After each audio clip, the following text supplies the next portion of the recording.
Mi hijo me arruinó la vida por su novia, y ahora no sé cómo seguir adelante. Todo comenzó hace un año, cuando mi hijo, Carlos, conoció a Laura. Al principio, parecía una chica dulce y educada, pero con el tiempo, me di cuenta de que era una manipuladora profesional. Carlos y yo siempre habíamos sido muy unidos. Después de que su padre nos abandonara, yo crié a Carlos sola, trabajando día y noche para darle una buena vida. Incluso cuando las cosas se pusieron difíciles, nunca le faltó nada. Hace unos años, logré comprar una casa pequeña pero acogedora, un lugar que pensé que sería nuestro refugio para siempre. Pero todo cambió cuando Laura entró en su vida. Al principio, Carlos me hablaba de ella con entusiasmo. Decía que era inteligente, ambiciosa y que lo apoyaba en todo. Yo estaba feliz por él, pero algo en Laura no me terminaba de convencer. Siempre tenía comentarios pasivo-agresivos sobre cómo yo crié a Carlos, diciendo cosas como: es increíble que hayas logrado tanto sin ayuda, pero ahora Carlos merece algo mejor. Poco a poco, Carlos comenzó a distanciarse de mí, dejó de visitarme los fines de semana, ya no me llamaba para contarme cómo le iba en el trabajo, y cuando lo hacía, Laura siempre estaba al fondo, escuchando. El primer gran golpe llegó hace 6 meses. Carlos me dijo que quería mudarse con Laura, pero que necesitaba dinero para comprar un departamento. Yo, como siempre, quise ayudarlo. Le di mis ahorros, pensando que era para su futuro, pero no fue suficiente. Un día, Carlos llegó a mi casa con una propuesta que me dejó sin palabras. Mamá, Laura y yo queremos casarnos, pero necesitamos un lugar propio. ¿Podrías firmar la casa a mi nombre? Es solo un trámite, para que podamos usarla como garantía y comprar algo más grande. Te prometo que siempre tendrás un lugar con nosotros. Yo, confiada en mi hijo, accedí. Firmé los papeles sin pensarlo 2 veces. Después de todo, era mi hijo, ¿verdad? ¿Cómo podría desconfiar de él? Todo fue una trampa. Apenas la casa estuvo a su nombre, Carlos y Laura me dijeron que necesitaban privacidad y que sería mejor si me mudaba a un departamento más pequeño. Me prometieron que me ayudarían con la renta y que siempre estarían ahí para mí, pero apenas me mudé, todo cambió. Carlos dejó de responderme los mensajes. Laura me bloqueó de todas sus redes sociales, y cuando intenté visitarlos, me encontré con que habían cambiado las cerraduras de mi casa. Lo peor vino hace una semana. Recibí una llamada de un abogado. Resulta que Carlos y Laura habían hipotecado la casa para comprar un lujoso departamento en el centro de la ciudad, y ahora no podían pagar las cuotas. La casa estaba a punto de ser embargada, y yo, al no ser la propietaria legal, no podía hacer nada. Intenté hablar con Carlos, pero Laura siempre estaba ahí, susurrándole al oído, haciéndole creer que yo era una carga para ellos. Tu mamá nunca te dejó ser independiente, le decía. Es hora de que vivas tu vida sin ataduras. Ahora estoy aquí, sin casa, sin ahorros, y con un hijo que parece haberse convertido en un extraño. Lo peor de todo es que sé que Laura está detrás de todo esto. Ella es la que lo manipula, la que lo alejó de mí, pero no sé cómo salvarlo. Ahora, han pasado 6 meses después de perderlo todo y decidí que jamás volvería a depender de nadie. Con lo poco que me quedaba, abrí un pequeño negocio de repostería casera. Al principio, solo vendía cupcakes en el mercado local, pero una influencer probó mis postres, los publicó en TikTok, y de la noche a la mañana, mi negocio explotó. Ahora tengo una cafetería en el centro y empleados que me ayudan. La vida, al fin, me sonreía, hasta que él volvió.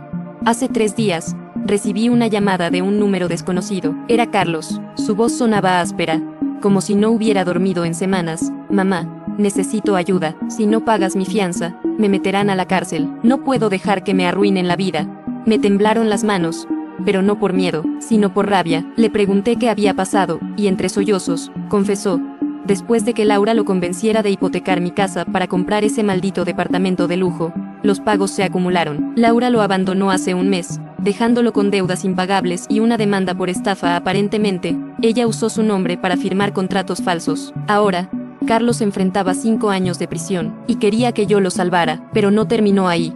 Carlos comenzó a gritar: eres mi madre, tienes la obligación de ayudarme, ¿vas a dejarme pudrirte en la cárcel como si no significaras nada para ti? Sus palabras eran idénticas a las que Laura solía usar, manipuladoras, frías, calculadas. Me di cuenta de que ya no era mi hijo, era un reflejo de ella. Colgué.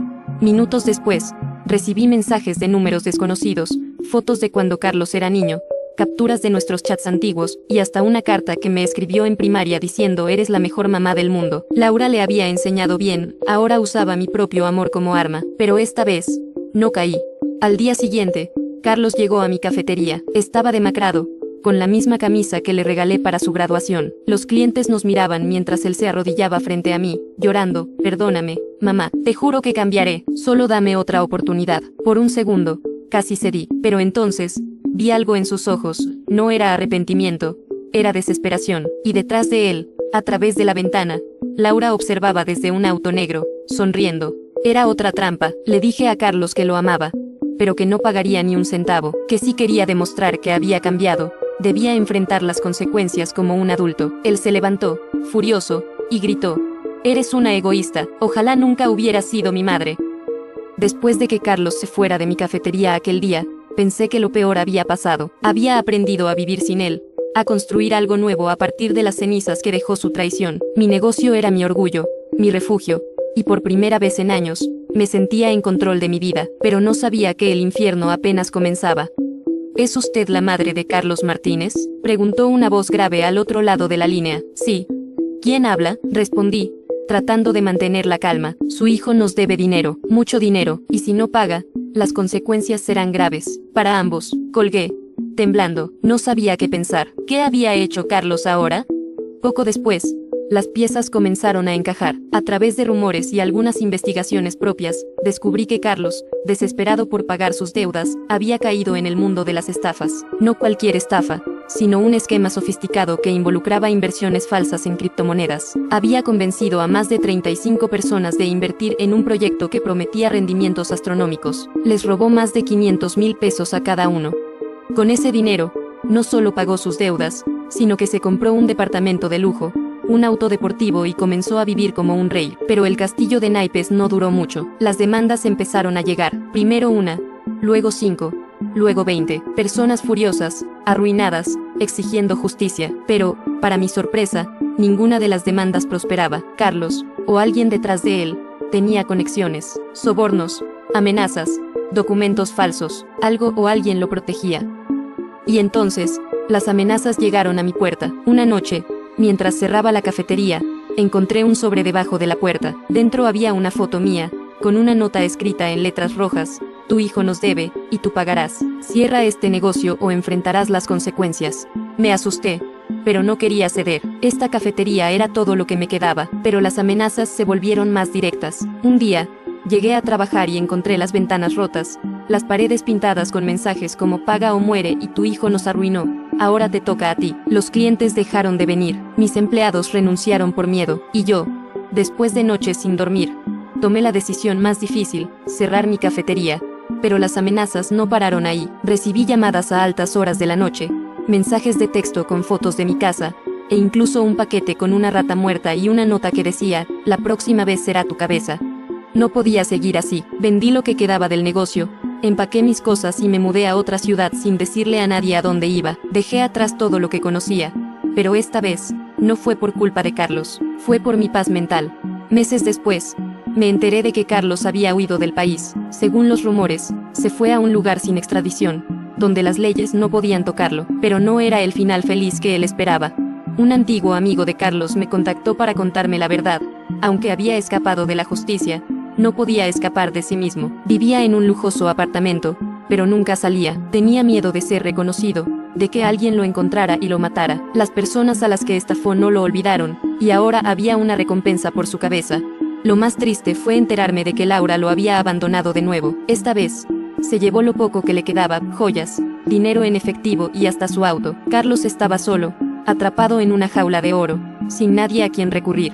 Un día, recibí una llamada de un número desconocido. Era Carlos. «Mamá, por favor, necesito tu ayuda. Estoy enfermo. No tengo dinero para pagar un médico. No puedo hacer esto solo», suplicó. Por un momento, mi corazón se partió en dos. Era mi hijo, después de todo. Pero entonces recordé todo lo que había pasado: la casa que me quitó, las amenazas que me obligaron a huir, las lágrimas que derramé por él. «Carlos», dije con voz firme, «te amo, pero no puedo salvarte de las decisiones que tomaste. Tienes que enfrentar las consecuencias. Esta vez, estás solo». Colgué y bloqueé el número. Ahora vivo en una ciudad pequeña, lejos de todo lo que conocía. A veces, me pregunto si hice lo correcto. ¿Debería haberlo ayudado? ¿O hice bien en dejarlo ir? Lo único que sé es que, por primera vez en años, estoy en paz. Carlos eligió su camino, y yo elegí el mío. Pero algo me dice que esta no es la última vez que escucharé de él.